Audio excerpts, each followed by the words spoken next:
Assalamualaikum warahmatullahi wabarakatuh. Kali ini kita masih membahas tentang teks laporan percobaan. Nah, pembahasannya itu KD 3.2 menelaah struktur dan kebahasan teks laporan. Yang pertama, struktur teks laporan percobaan, sistematika teks laporan percobaan, dan kebahasan teks laporan percobaan. Struktur teks laporan percobaan.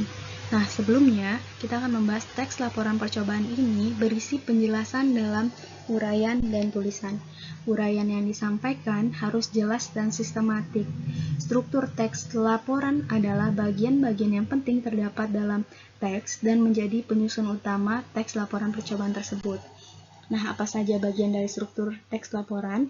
Yang pertama ada tujuan, alat dan bahan, langkah-langkah, hasil, dan simpulan. Dipaparkan tentang tujuan, alat, dan bahan dalam percobaan. Juga dipaparkan langkah-langkah yang dilakukan dalam percobaan tersebut. Kemudian hasil dan pembahasan dari percobaan disampaikan secara detail. Kemudian simpulan tentang percobaan yang dilakukan. Nah, struktur teks laporan percobaan ini pada dasarnya sama dengan teks prosedur, hanya saja perbedaannya terdapat pada hasil dan simpulan. Nah, hasil dan simpulan ini tidak ditemukan pada teks prosedur. Kemudian sistematika teks laporan percobaan. Selain disajikan dalam bentuk eksplanasi dan deskripsi, laporan percobaan dapat pula disajikan secara sistematik, seperti penulisan karya ilmiah. Sistematika laporan percobaan yaitu sebagai berikut. Pertama, judul, kedua, objek, ketiga, pelaku percobaan, keempat, tempat dan waktu percobaan, kelima, tujuan, keenam, bahan atau alat, ketujuh, langkah, kedelapan, hasil laporan percobaan, kesembilan, simpulan, dan 10, daftar pustaka.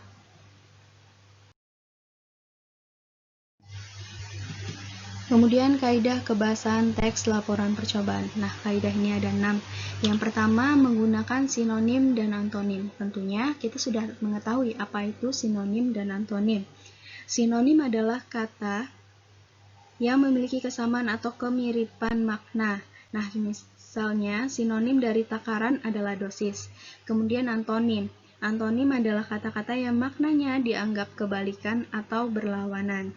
Misalnya membeku, antonimnya adalah mencair. Kemudian menggunakan kalimat kompleks. Kalimat kompleks juga sering disebut dengan kalimat majemuk atau bertingkat. Kalimat kompleks terdiri dari dua klausa, yaitu klausa utama yang disebut dengan induk kalimat dan klausa penghubung yang disebut dengan anak kalimat. Yang ketiga, menggunakan kata hubung atau konjungsi. Nah, kata hubung adalah kata yang berfungsi sebagai penghubung atau untuk menghubungkan kata dengan kata, klausa dengan klausa, kemudian juga menghubungkan kalimat dengan kalimat. Nah, dalam teks laporan percobaan, konjungsi yang dibahas adalah konjungsi koordinatif dan konjungsi subordinatif. Yang keempat, menggunakan kata serapan atau istilah khusus sesuai bidang ilmu yang berkaitan dengan objek yang diamati. Nah, istilah adalah kata atau gabungan kata yang dengan cermat menggunakan konsep, proses, keadaan, atau sifat yang khas dalam bidang tertentu. Kemudian ada menggunakan kalimat perintah. Nah, kalimat perintah ini mengandung intonasi dan bermakna perintah atau larangan. Kalimat perintah biasanya diakhiri dengan tanda seru. Kemudian keenam, menggunakan kata bilangan. Kata bilangan adalah kata yang menyatakan jumlah benda atau urutan dalam suatu deretan. Misalnya, kata bilangan dapat dibagi menjadi 4, yaitu kata bilangan utama, kata bilangan tingkat, kata bilangan kumpulan, dan kata bilangan tidak tentu. Nah, itu pembahasan kita mengenai struktur dan kebahasan dari teks laporan percobaan.